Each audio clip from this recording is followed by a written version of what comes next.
ભુજ મંદિરના માધ્યમથી રથયાત્રા માટેનો રથ માધાપરના હરિભક્તો દ્વારા તૈયાર કરવામાં આવ્યો છે। ભુજ સ્વામિનારાયણ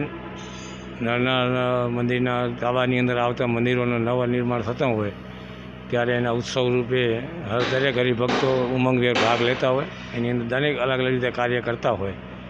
એ રીતે ભુજ મંદિરની સાથે સંકળાયેલું અંજાર મંદિર નવું જીર્ણોદ્ધાર થયું અને નવા મંદિરનો આજે પ્રથમ પાટોત્સવ અને મૂર્તિ પ્રતિષ્ઠાનો કાર્યક્રમ જગન ચાલી રહ્યો છે। એના ભાગરૂપે દરેક ભુજ મંદિરના ઉત્સવો હોય, માંડવી હોય, ભુજ હોય, રાપર હોય, એનું સ્વાભાવિક અમુક કામ કરવાનો અવસર અને સેવાનો લાભ અમારા પરિવારને અમને મળતો હોય।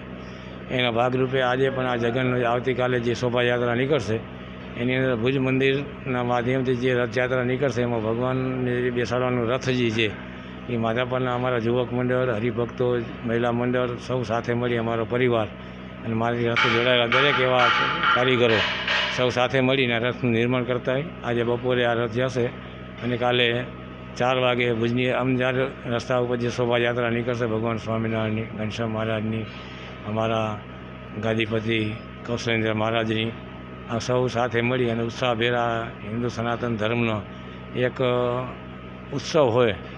અને એવા દરેક અમારા સ્વામિનારાયણ મંદિરનો ઉત્સવ ઉજવાતા હોય અને આવી શોભાયાત્રાઓ નીકળતી હોય એમાં દરેક શોભાયાત્રાની અંદર અમારા એક રથની કામગીરી રહેતી હોય। એ સેવા કરવાનો મોકો અમારા ધર્મનંદન સ્વામી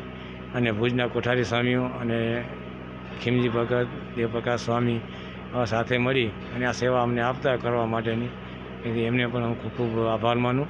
અને આવનાર સમયની અંદર આપણે સૌ સનાતન પ્રેમીઓ આવા હિન્દુ ધર્મના ઉત્સવોને સૌ સાથે મળી ભાવ અને લાગણી અને ઉત્સાહથી ઉજવીએ અને આપણે સૌ એમનું યોગદાન આપીએ એવી આપના માધ્યમથી સૌને મારા જય સ્વામિનારાયણ।